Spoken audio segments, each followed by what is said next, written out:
Okay, so on page 1 here, we're going to be factoring all these using difference of squares.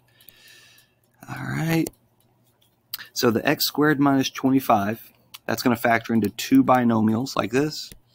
It's got to have an x and an x in order to get x squared, and it's got to have a 5 and a 5 to get 25. One of these is going to be plus, the other is going to be minus.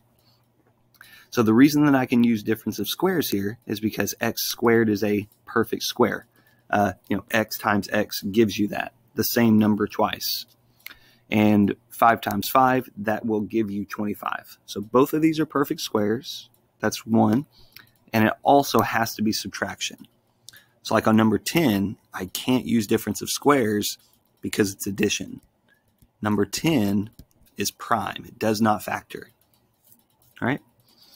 If we were looking at one like number 11.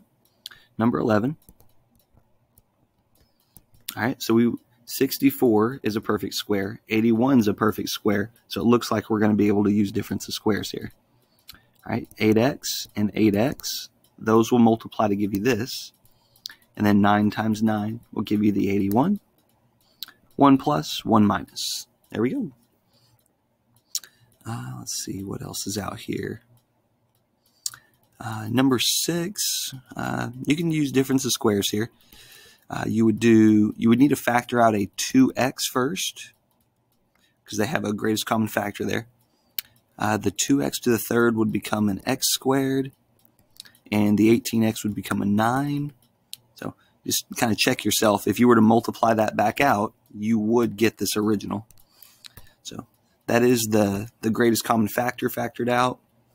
But then you would want to take this and break it down using difference of squares. Okay, let's see here.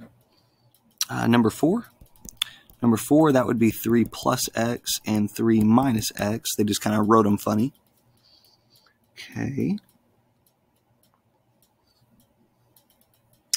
Yeah, 16 looks kind of crazy. I'm going to do 21.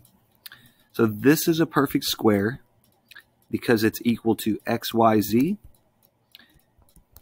xyz times itself will give you that. And then 36 is a perfect square because of 6 times 6. 1 plus, 1 minus. All right. You'll be able to do something similar to solve number 16 there. Okay. Man, 24 and 25, these are kind of odd looking. Number 24, let me look at that. So this is a perfect square because it's equal to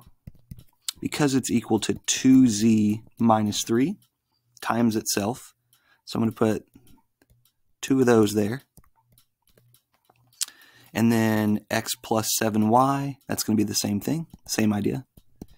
X plus 7y, x plus 7y. If I do that times itself, I'm literally going to get x plus 7y squared.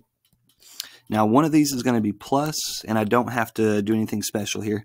But on the one where it's minus, I actually have to minus this entire thing. So I need to put that part in parentheses. Okay. So this would be the factored form, but I'm sure they want us to combine like terms, if there are any. Actually, there's not, because we have a z, an x, and a y. We're not going to have any common terms to combine on this one. All right. Normally, you'd have to distribute that negative and combine like terms, but on 24, you won't. If you were to do number 27 or number 34, you would have to do something like that. Yep. All right, so these are all difference of squares. 40 is another one that's prime because of the plus sign here. On 37 and 39, you're going to need to rearrange the terms. All right, this is equal to 25 minus x squared. All right, and then you're going to be able to factor that, no problem. All right, we'll call that good for this one. This has all been on difference of squares, pages 1, 2.